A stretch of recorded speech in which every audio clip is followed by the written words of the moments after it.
In this video, I'm gonna be explaining why you should fast. Fuck. Why you should be fasting, especially in the morning. So, I could stack a lot of evidence-based evidence, obviously, from the medical world, why it's really beneficial, increased insulin sensitivity, because you are technically depriving yourself from food for a limited period of time.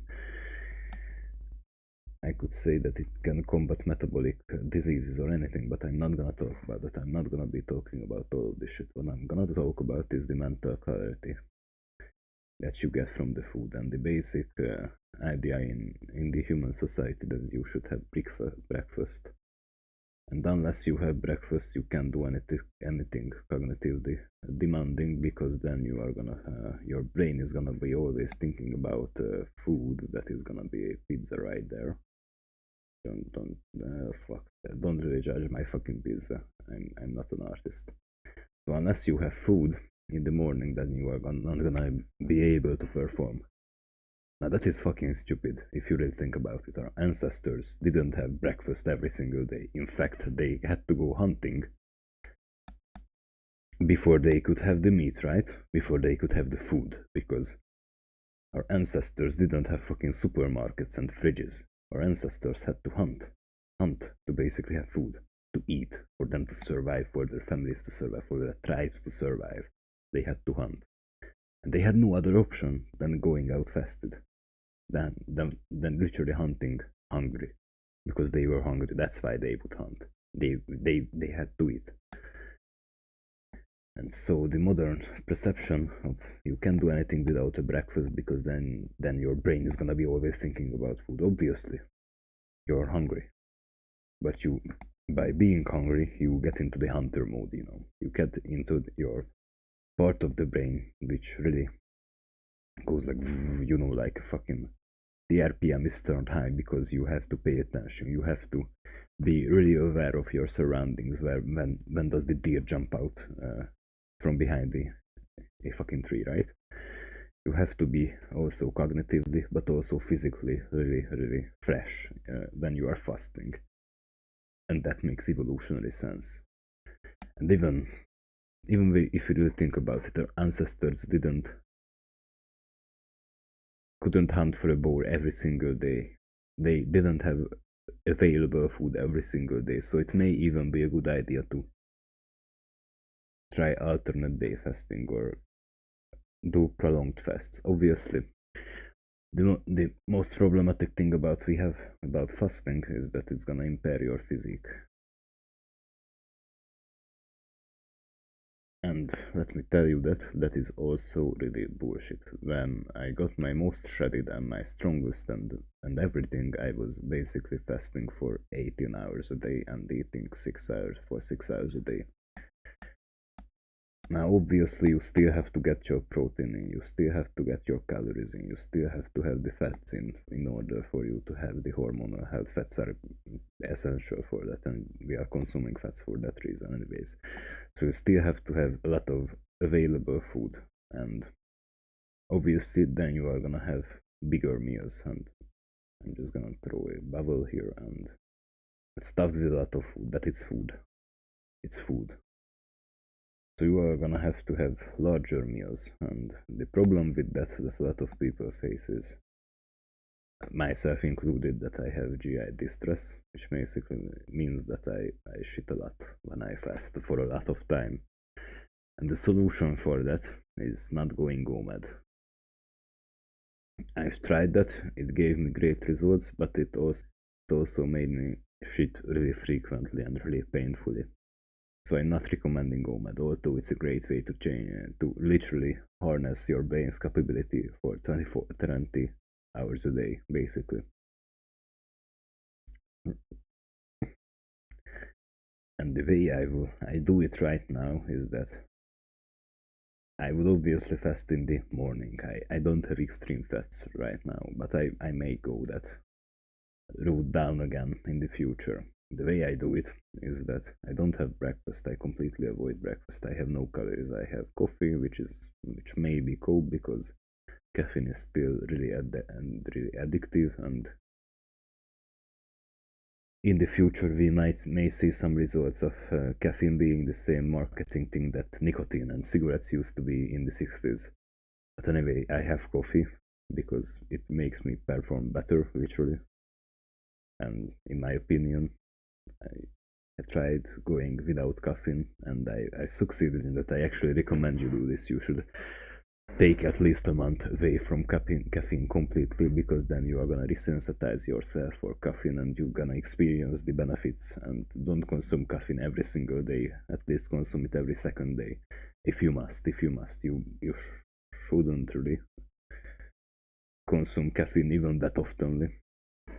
But coffee is definitely the thing that is the most legit drug that is out there. And I have coffee, I have water, which is really important, and you want to drink a lot of water, because what happens when you restrict your feeding window is basically you don't have carbs available, and your muscle glycogen basically clears up, and what that is basically water inside the muscle.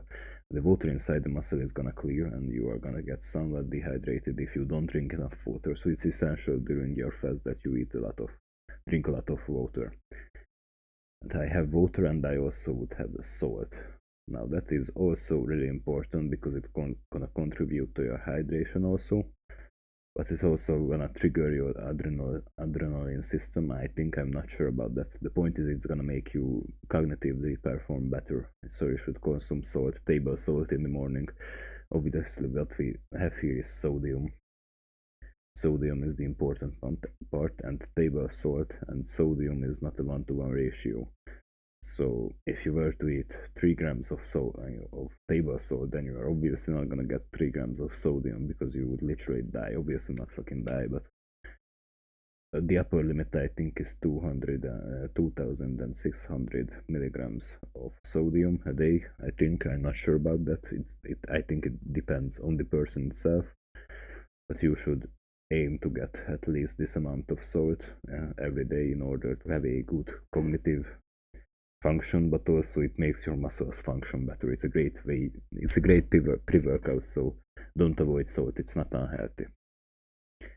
So that's what I do in the morning, and then what I basically do is that I have one small meal to break my fast. Basically, I usually have it around 11 p.m. Today I had it at 9 because whatever, I had to go to school later little bit, so I didn't eat at school. I ate at home basically. And what that has is fats and proteins. I don't really consume carbs because I want to have the cognition up. And if you were to consume carbs, that's cognition. And if you were to consume carbs, then your cognition is gonna somewhat cease to exist, because your body has a hard time of digesting carbs, and it's not really digestion process itself, because fats digest worse, slower than carbs do. But why carbs are really bad for your condition is because they are gonna trigger your blood sugar. Basically, they are gonna spike your blood sugar, and that shit makes you dumb as fuck. You don't want to spike your blood sugar as long as you are working. And by the way, obviously the more complex carbs are gonna trigger less of a blood sugar response, and obviously the fats and proteins are gonna still contribute to blood sugar rising, but it's not as much on effect as carbs do. And refined sugars are the worst. And by the way, you can have sugar, but at least have it from a natural source. And I also don't really like having really huge meals in the evening. So what I would do is that I would have my biggest meal around 3 p.m. because I would be usually finished by work and I would be heading to the gym. And by 3, I mean that's the optimal time for me, because I would have time to digest until 10 p.m., the time I usually go to the bed, and I don't really like going to the bed full. I like to be hungry when I fall asleep, because I can literally just have better sleep when I'm not full with carbs and not full with food even, because I like having an empty stomach. A lot of people find it really difficult, so for those people it's really actually pretty good to just eat 1 or 2 hours before bed, because that way they are gonna be satiated once they go to the bed, you know, and also gonna have way more cognition throughout the day because they are not eating a fucking big ass meal at 3 p.m. and your productivity basically just goes down and your focus goes down as soon as you ingest carbs. Obviously, you can still do the work if you have carbs in your system, but it's gonna be harder to do the cognitive work. And the problem with it that for working out you need to have your muscles filled up with glycogen and you have to consume carbs for that. So it's a either or, but I think the cognition is way more worth than some extra force production throughout the workout, because you can still get jacked and lean if you don't really have carbs throughout the day. Because a lot of people have done that. A lot of people have become jacked on the carnivore diet, on the keto diet, which basically has zero carbs. But if you want the best results in the gym, then you should have carbs pre-workout and post-workout.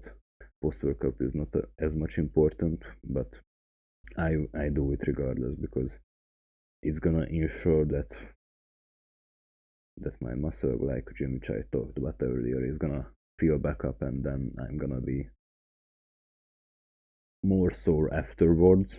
But the soreness gonna go away, and I'm gonna be recovered a bit quicker. But it's not a deal breaker.